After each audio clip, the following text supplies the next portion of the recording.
넌센스 퀴즈를 하나 내보겠습니다. 문을 두드리는 어린 아이를 5글자로 뭐라고 하는지 아세요?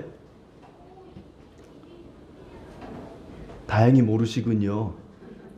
똑똑한 아이랍니다. 똑똑한 아이. 여러분 과연 똑똑한지 한번 여쭤볼게요. 우리나라 역사상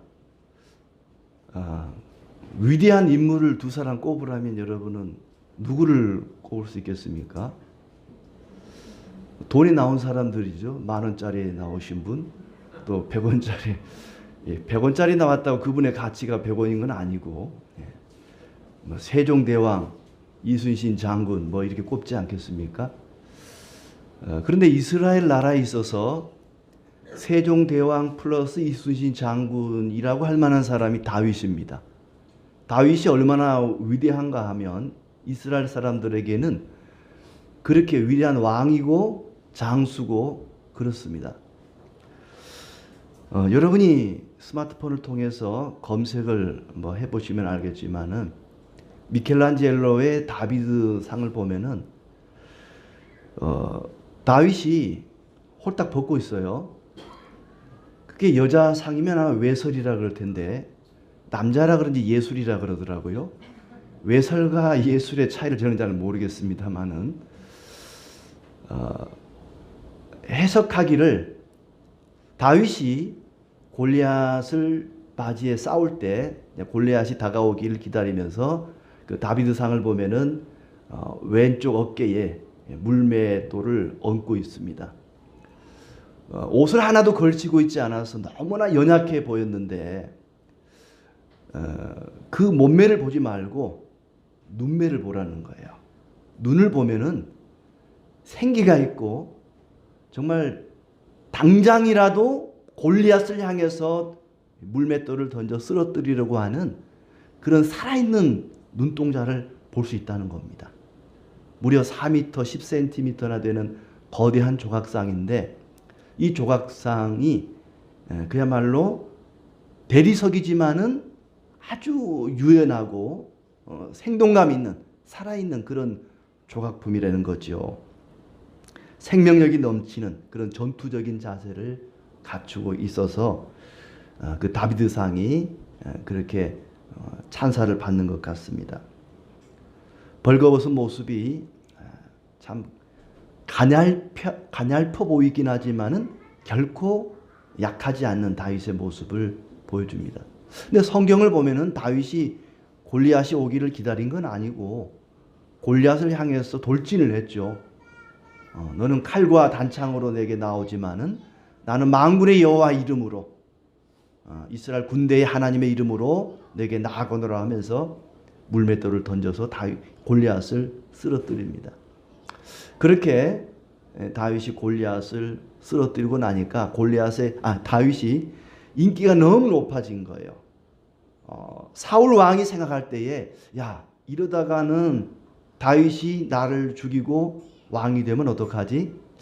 백성들이 나를 몰아내고 다윗을 왕으로 세우면 어떡하지? 이런 과대망상 아니면 피해의식에 사로잡혀서 다윗을 죽이려 합니다.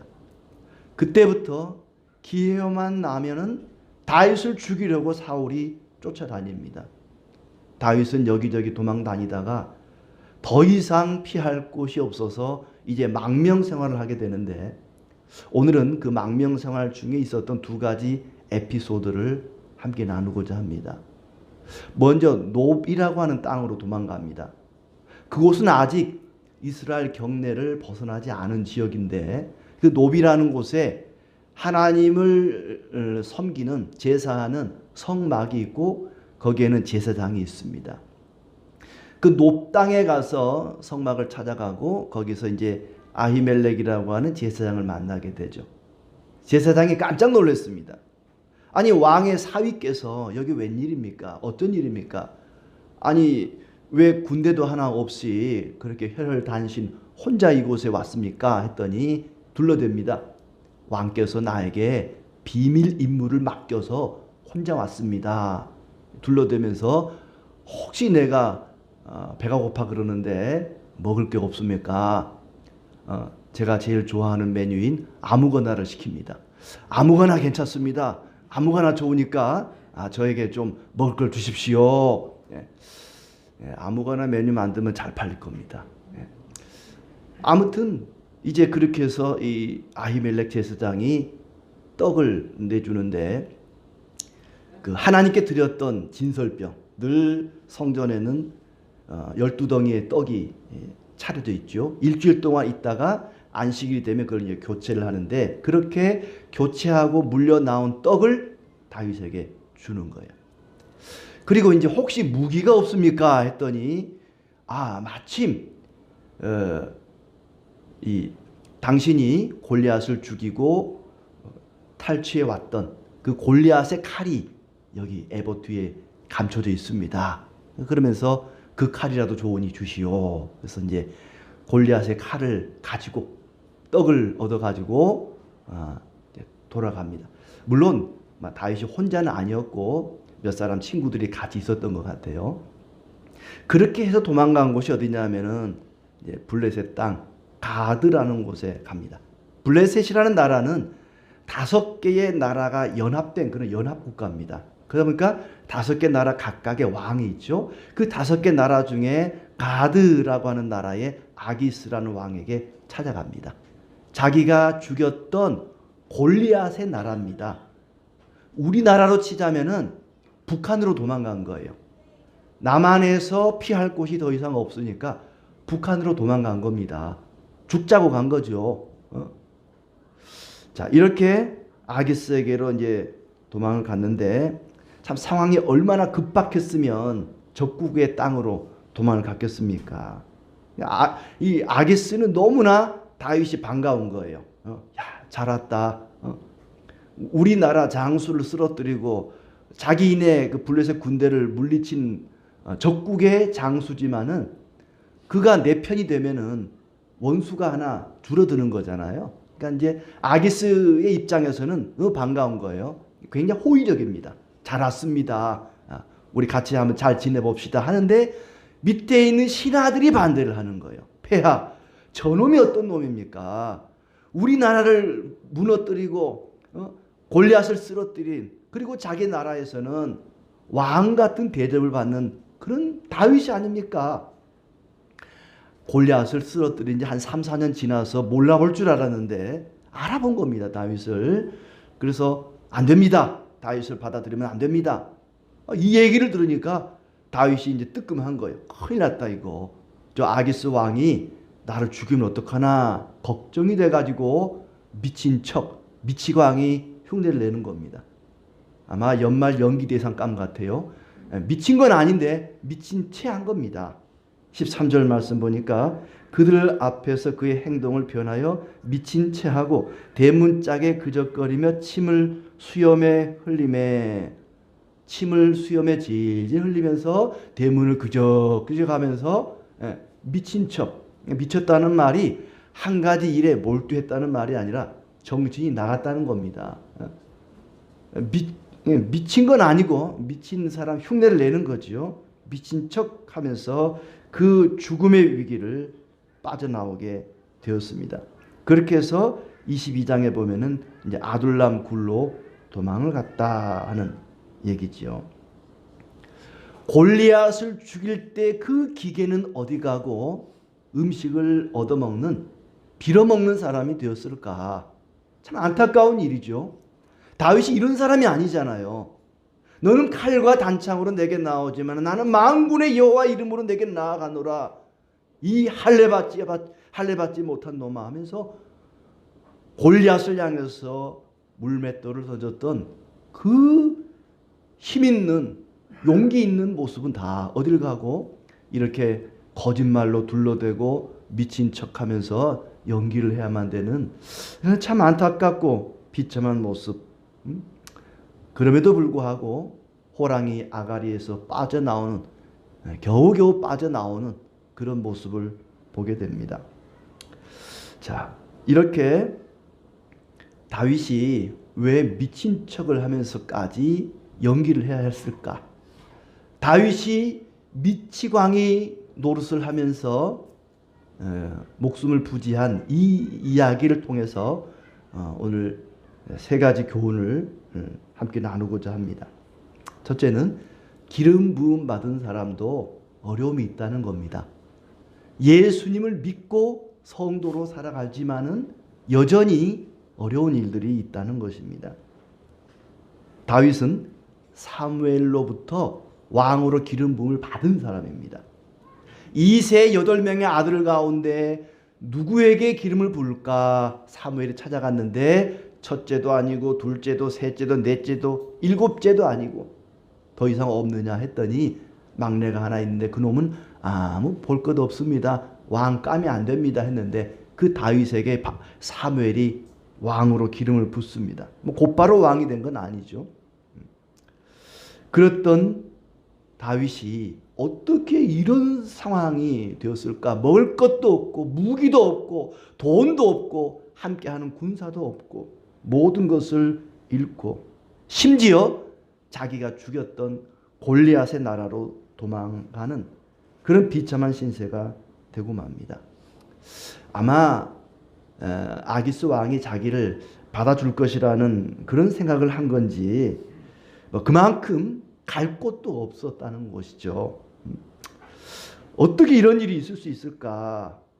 하나님이 기름 부어서 왕으로 세웠으면 그때부터는 승승장구 모든 일이 잘 풀리고 잘 되고 사람도 많이 함께 동행하게 되고 먹을 것도 풍족하고 그래야 되는데 어떻게 이렇게 모든 것을 잃고 방황하는 신세가 되고 말았을까? 거기다가 사람에게 있어서 가장 비참한 일은 이별입니다. 이별. 자기를 생명처럼 아껴주던 친구 요나단과 이별을 해야만 했습니다. 자기를 짝사랑해서 결혼까지 했던 사울의 딸 미갈과도 헤어지게 됩니다. 그리고 자기에게 기름을 부어줬던 사무엘 선지자와도 이별을 하게 됩니다. 사랑하는 모든 것들과 이별하는 아픔을 겪게 됩니다. 하나님의 임재를 상징하는 성막과도 이별하게 됩니다. 그 성막에서 공적으로 드리는 예배를 더 이상 드릴 수가 없게 되었습니다. 서글픈 일이죠. 우리가 예배당에 나와서 마음껏 예배할 수 없다는 일은 참으로 서글픈 일입니다. 그러다가 이 세상과도 이별할 것 같으니까 미친 채 하면서 미치광이 노릇을 하게 된 것입니다. 이별은 참으로 싫습니다. 추억의 그림자가 너무 많기 때문입니다. 미치지 않고서는 살 수 없는 상황 같아요. 여러분이 다윗의 상황이라고 생각해 보세요. 미친 척하는 게 아니라 진짜로 미쳐버릴 것 같아요. 모든 걸 다 잃었습니다. 그토록 사랑하는 조국도 잃어버렸습니다. 그리고 쫓겨나서 망명자의 신세가 되고 미치광이 행세를 하게 됩니다. 이별은 참으로 슬픈 일입니다.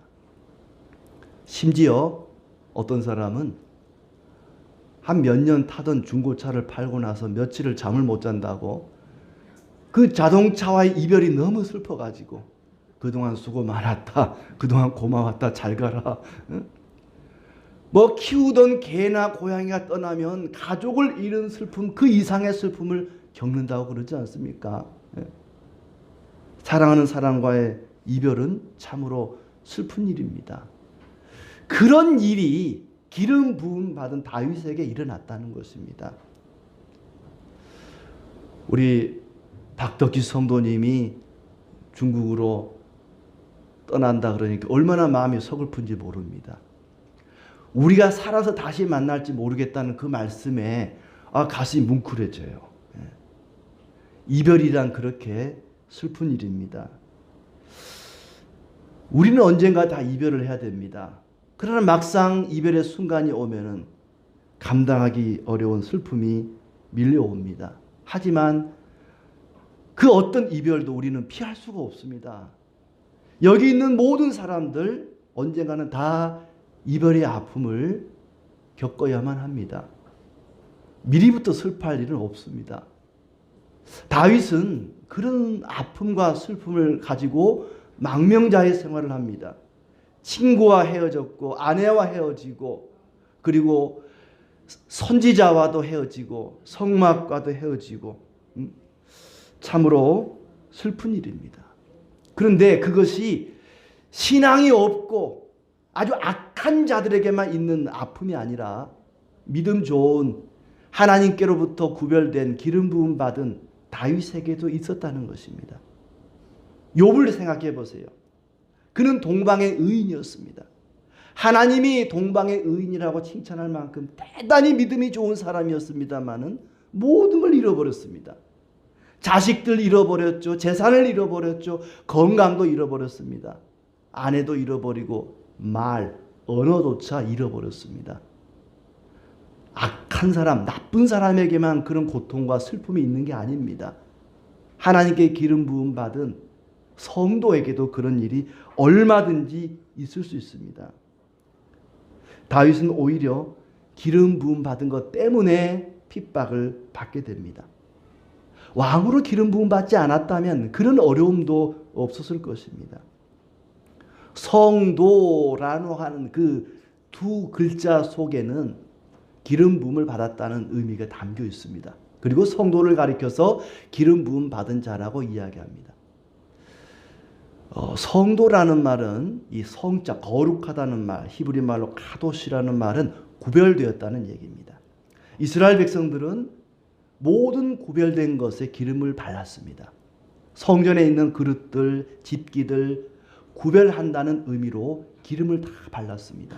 그리고 왕을 임명하고 선지자와 제사장을 임명할 때도 기름을 부었습니다. 이 사람은 구별된 사람입니다. 다른 세속적인 사람들과는 다른 구별된 사람입니다. 이렇게 기름을 바른 것입니다. 저와 여러분은 성령의 기름 부음을 받은 사람들입니다. 우리가 하나님께 구별됨을 받고 성령이 함께하면 만사가 잘 되고 어려움도 없고 모든 일이 잘 돼야 하는데 다윗처럼 슬픔도 있고 상실의 아픔도 있고 이별의 고통도 있다는 것입니다. 그런데 중요한 것은 이런 상황 속에서도 다윗이 죽지 않았다는 거예요. 다윗이 살아서 결국 왕의 자리에 오르게 된다는 얘기입니다. 다윗은 그런 위기 속에서도 필요한 것을 얻어서 먹을 것을 얻고 무기를 얻어서 빠져나옵니다. 거의 죽음에 이르는 위기에 있었지만은 하나님의 도우심과 은혜로 살아남게 됩니다. 기름 부음을 받은 다윗에게 어려움은 있지만 그 어려움이 다윗을 무너뜨리지는 못했습니다. 오히려 그런 어려움을 겪고 나서 나중에 정말 좋은 왕이 됩니다. 그런 어려움이 없었더라면, 아무 어려움 없이 그냥 왕이 되었더라면 어려움에 직면해 있는 백성들의 사정을 이해하지 못했을 거예요. 백성들의 아픔을 헤아리지 못했을 것입니다. 그런데 다윗이 가장 밑바닥 생활을 하다 보니까 백성들의 어려움을, 백성들 가운데 가장 밑바닥에 처해 있는 사람들의 마음을 이해할 수 있게 된 것입니다. 기름 부음을 받은 자들에게도 어려움은 있습니다. 하지만 하나님이 은혜로 우리를 보호하시기 때문에 그 어려움이 우리를 무너뜨리지 못합니다. 그 어려움이 오히려 우리를 연단하는 도구가 됩니다.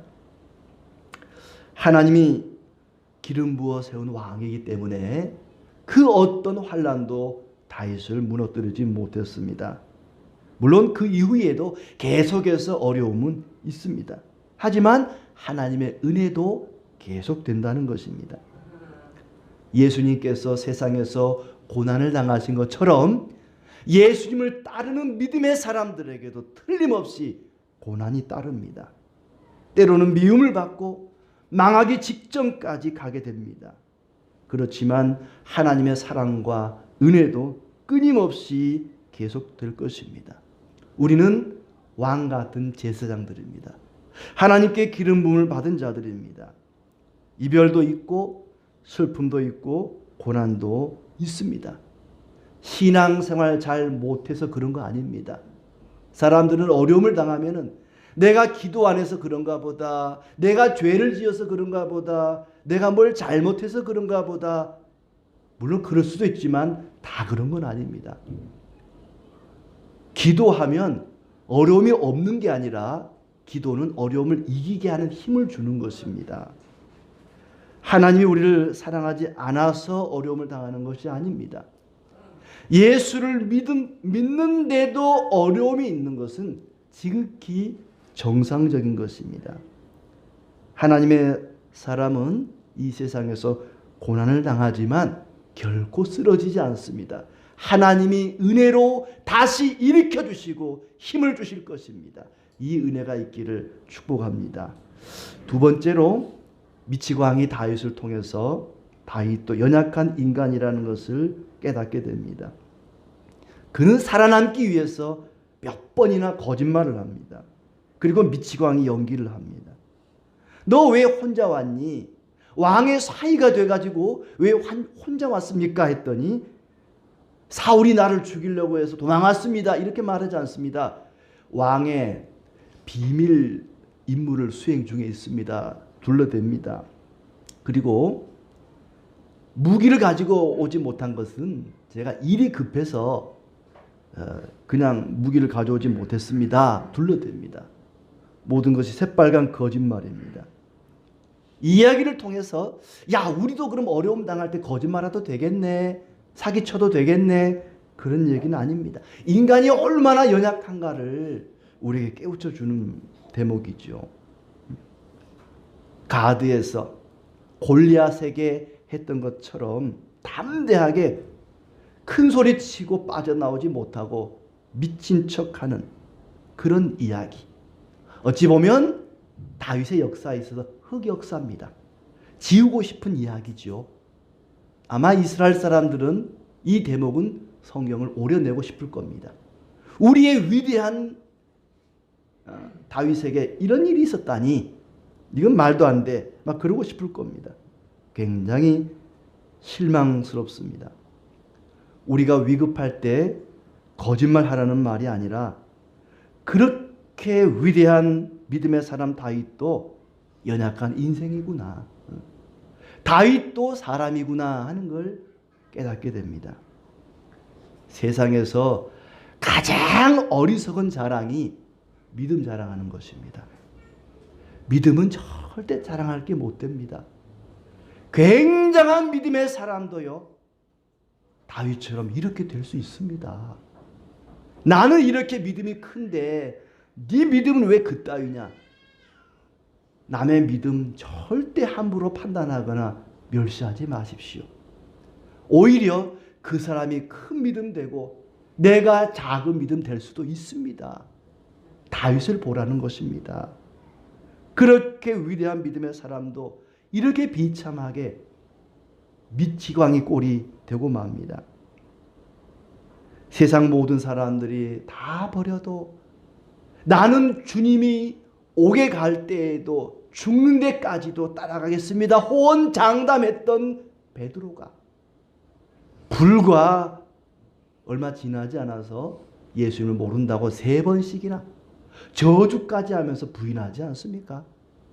베드로도 위대한 믿음의 사람 같지만 그런 때가 있었습니다. 다윗은 살기 위해서 무슨 짓이든 해야만 했습니다. 거짓말도 해야 했고 미치광이 짓도 해야 했고 하나님은 다윗의 연약함마저도 이용해서 다윗을 건져냈습니다. 하나님은 우리의 연약함마저도 이용하셔서 은혜를 베풀어 주십니다. 다윗의 이 미친 채 하는 연기나 거짓말까지도 하나님은 이용하신다는 얘기입니다. 다윗을 향해서 너 왜 거짓말하냐? 너 왜 미친 척 하느냐? 다윗을 향해 하나님이 비난하지 않습니다. 하나님이 책망하지 않습니다. 내가 기름 부었는데 너 그따위로 거짓말하고 미친 척하고 그러면은 내가 너 버린다. 사울처럼 너를 버리겠다 말하지 않습니다. 다윗은 영웅이 아니라 성도였습니다. 겉으로 보기에는 거룩하고 대단한 것 같지만 마음속에는 죄와 위선과 미움과 시기 질투가 있는 연약한 인생이었습니다. 하나님은 우리의 능력이 아니라 은혜로 우리를 구원해 주셨습니다. 하나님 은혜가 아니면 다윗도 사울과 다를 바 없었을 것입니다. 사울이나 다윗이나 차이가 없습니다. 똑같습니다. 똑같이 잘못했지만 하나님께서는 사울을 버렸고 다윗은 감싸고 가십니다. 하나님의 은혜가 아니면 그 누구도 구원받을 수가 없는 죄인입니다. 다윗은 위대한 것이 아니라 신실했습니다. 철저히 하나님 앞에 자기 자신을 낮추고 기도합니다.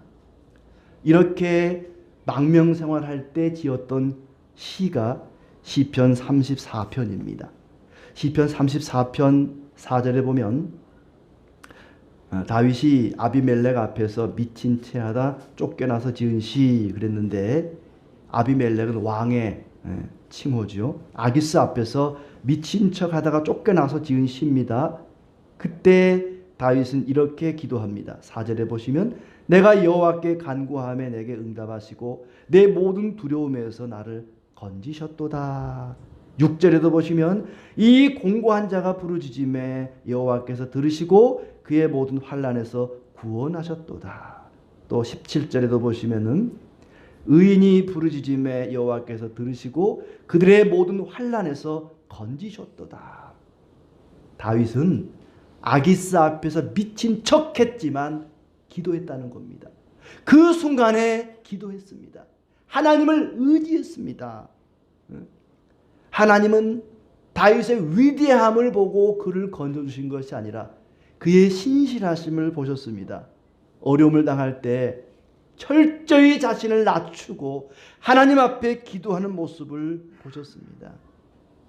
우리 안에 교만이 독사의 대가리처럼 쳐들 때마다 미치고 왕이 다윗을 기억하십시오. 아마 이 사무엘상을 처음 듣던 사람들, 그러니까 다윗 훨씬 후에 이스라엘 분열 왕국 시대의 이스라엘 백성들은 이 이야기를 들으면서 우리의 위대한 왕, 우리가 그토록 다시 만나기를 원하는 그 위대한 왕은 이런 사람이야 되겠구나. 철저히 하나님을 의지하고 하나님을 떠나지 않고 하나님께 매달리는 그런 왕. 이스라엘 백성들은 그런 왕을 원했습니다. 그리고 이 사무엘상 저자는 분열 왕국 시대에 얼마나 왕들이 폐역하고 타락했습니까? 왕 같은 왕이 하나도 없었습니다. 그때에 이런 왕을 보여주는 것입니다. 이런 사람이야말로 하나님이 기뻐하시는 우리의 진정한 왕이라는 것이지요. 하나님만을 의지하는 그런 사람. 자신의 연약함을 철저히 인정하는 그런 사람. 넌센스 퀴즈 또 하나 내지요. 물고기가 가장 싫어하는 물은 뭐게요? 이것도 역시 모르셔서 감사합니다. 그물이래요. 그물. 물고기가 물을 싫어하면 되겠습니까? 물고기는 물을 떠나서 살 수가 없습니다. 사람도 하나님을 떠나서는 살 수가 없습니다. 하나님을 철저히 믿고 매달리는 사람, 그런 사람이 진정한 하나님의 사람입니다. 다윗도 역시 우리와 같은 연약한 인생이라는 것, 미치광이 다윗을 통해서 깨닫게 됩니다. 세 번째로는 세상에 안전한 곳은 없다는 것입니다. 요나단, 왕자였던 요나단도 그를 지켜주지 못했습니다. 그래서 집으로 피했어요. 자기 집으로 도망갔습니다. 그런데 사랑하는 아내 미갈, 그가 잠깐 그를 피신시켜줬지만은 영원한 피난처는 되지를 못했습니다. 그리고 선지자 사무엘, 그가 기름을 부어줬지만 사무엘도 피난처는 되지 못했습니다. 또 떠납니다. 그리고 성막 제사장 아히멜렉에게 갔습니다마는 그도 역시 잠시 먹을 것과 무기를 줬을 뿐 영원한 피난처는 되지를 못했습니다. 그리고 아둘람 굴로 도망갑니다마는 거기도 역시 안전하지를 못했습니다. 이 세상 그 어디도 피난처가 되지 못한다는 겁니다. 영원한 안식처는 세상에 없습니다. 돈을 굴리는 사람들은 그런 얘기하죠. 돈을 어디다가 넣어놔야 안전한가? 내 자산을 어디다가 넣어놔야 가장 안전할까? 주식에 투자하기도 하고 또 달러를 사놔야겠다. 근데 미국도 망하니 부도가 나니 그랬었고 말이죠. 채권을 사둘까? 아니면 금을 사둘까? 은행에 넣어둘까? 은행에 넣어놓으면 또 은행이 파산한다 그러고 주식은 내가 사면 떨어지고 팔면 올라가고 이거 어디도 안전한 곳이 없다. 이 자산을 운용하는 사람들은 이야기합니다. 세상에 어디에도 내 자산을 넣어놓을 만한 안전한 곳은 없다고 이야기하지 않습니까? 이 세상에 우리가 피할 영원한 피난처, 안식처는 없습니다. 아히멜렉은 그 일로 인해서 죽임을 당합니다. 그 성막에 있던 도액, 이 사울의 신복이었던 도액이 일러 바쳐서 제사장 85명이 몰살을 당하는 이야기가 22장에 이어지고 있습니다. 어떤 사람은 핵전쟁을 피하기 위해서 지하 깊은 곳에 벙커를 파다가 그게 무너져가지고 인부가 죽어서 감옥에 갔답니다. 세상에 피할 곳은 아무것도 없습니다. 오직 하나님께 피하는 것이 가장 안전하다는 것을 다윗은 깨달았습니다. 다시 시편 34편을 보시면은 8절 말씀에 너희는 여호와의 선하심을 맛보아 알지어다. 그에게 피하는 자는 복이 있도다. 하나님께 피하는 자만이 복이 있다고 말합니다. 또 22절에 여호와께서 그의 종들의 영혼을 속량하시나니 그에게 피하는 자는 다 벌을 받지 아니하리로다. 하나님께 피하는 것만이 가장 안전하다는 것을 다윗은 깨닫습니다. 세상 그 어디에도 피난처는 없다는 것입니다. 친구도 내 집도 아내도 성막조차도 제사장 선지자에게도 어디에도 세상에는 안전한 곳이 없습니다. 비록 그때 다윗이 미친 척했지만 마음 중심에는 하나님을 철저히 의지하고 하나님께 피하고 있었습니다. 하나님만 믿고 하나님께 매달린 사람입니다.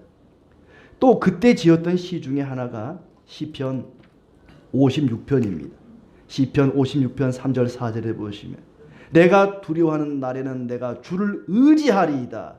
내가 하나님을 의지하고 그 말씀을 찬송하올지라. 내가 하나님을 의지하였은즉 두려워하지 아니하리니 혈육을 가진 사람이 내게 어찌하리까. 다윗이 가드에서 블레셋인에게 잡힌 때에 지은 시입니다. 비록 몸은 미친 척하고 미치광이 모습을 하고 있었지만 마음으로는 하나님을 철저히 의지하고 하나님께 피하고 있었다는 것입니다. 심령으로는 하나님을 의지하는 신실한 사람이었습니다. 시편 34편 19절 말씀 의인은 고난이 많으나 여호와께서 그의 모든 고난에서 건지시는도다. 하나님이 틀림없이 나를 건져주실 거라고 하는 이 믿음, 이 확신 가운데 있었다는 것입니다. 우리는 사람의 외모가 아니라 그 사람의 믿음을 볼 수 있어야 합니다. 겉모습은 미치광이지만 그 속사람은 철저한 믿음의 사람이었다는 것입니다. 다윗은 먹을 것도 없고 자기를 방어할 최소한의 무기도 없고 군사도 없고 돈도 없고 도망갈 곳도 없었습니다. 죽을지도 모른다는 위기감에 거짓말로 둘러대고 미치광이 노릇을 하게 됩니다. 여러분 다시 한번 다비드상을 보십시오. 시로라기 하나 걸치지 않고 벌거벗은 모습입니다. 아무런 보호장치도 없이 위험에 노출되어 있습니다. 하지만 그는 하나님의 보호를 받고 있었습니다. 다윗은 블레셋 사람들 앞에 있는 다윗의 모습은 미치광이의 모습, 그야말로 희로라기 하나도 걸치지 않은 벌거벗은 연약한 모습입니다마는 예수 그리스도로 옷 입은 자들은 하나님의 보호하심을 받습니다. 그가 아히멜렉으로부터 골리앗의 칼을 받지 않습니까? 아마 그 칼을 받았을 때 감격을 했을 겁니다. 맞아. 내가 몇 년 전에 이 블레셋 장수 골리앗을 이 칼로 목을 베었지. 그를 죽였지. 하나님 은혜로, 내 실력이 아니라 내 능력이 아니라 하나님 은혜로 내가 저놈을 죽였지. 하나님이 내게 은혜를 베푸셨지.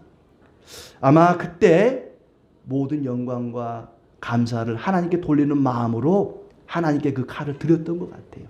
하나님께 그 칼을 드렸을 때에 다윗에게 칼이 필요할 때 하나님은 그 칼을 돌려줍니다. 우리가 재물이 되었던, 시간이 되었던, 감사하는 마음으로 하나님께 드린 것, 어떤 방법과 어떤 모양이든 하나님이 반드시 돌려주십니다. 어려운 사람을, 가난한 사람을 구제하는 것은 여호와께 구워주는 것이라 그랬습니다. 우리가 하나님을 위해서, 하나님의 영광을 위해서 시간과 재물을 드린다면 하나님께서는 틀림없이 그것을 여러 가지 모양으로 되돌려 주실 것입니다. 그렇게 사방에 위험이 있고 어느 한 곳 피할 곳이 없었지만은 하나님께서 그를 지켜주시고 먹을 것도 주시고 칼도 주시고 피할 길도 주시고 결국에는 그를 살려주시고 나중에 왕의 자리에 앉게 하십니다. 하나님께서 은혜의 옷을 입혀주지 않으면 우리는 벌거벗은 다윗처럼 연약한 인생들입니다. 하나님께서 우리를 붙잡아 주시고 인도하시고 돌보아 주시고 때가 되면 구원해 주실 것입니다. 기름 부음 받은 성도에게도 틀림없이 아픔과 슬픔과 괴로움과 고난이 있습니다. 하지만 그게 끝이 아닙니다. 하나님께 기도하고 의지하고 매달리는 사람은 틀림없이 하나님이 다시 일으켜 세워주시고 건져주시고 영광의 자리에 올려주실 것입니다. 이 은혜를 기도하며 끝까지 믿음으로 살아가시기를 진심으로 축복합니다.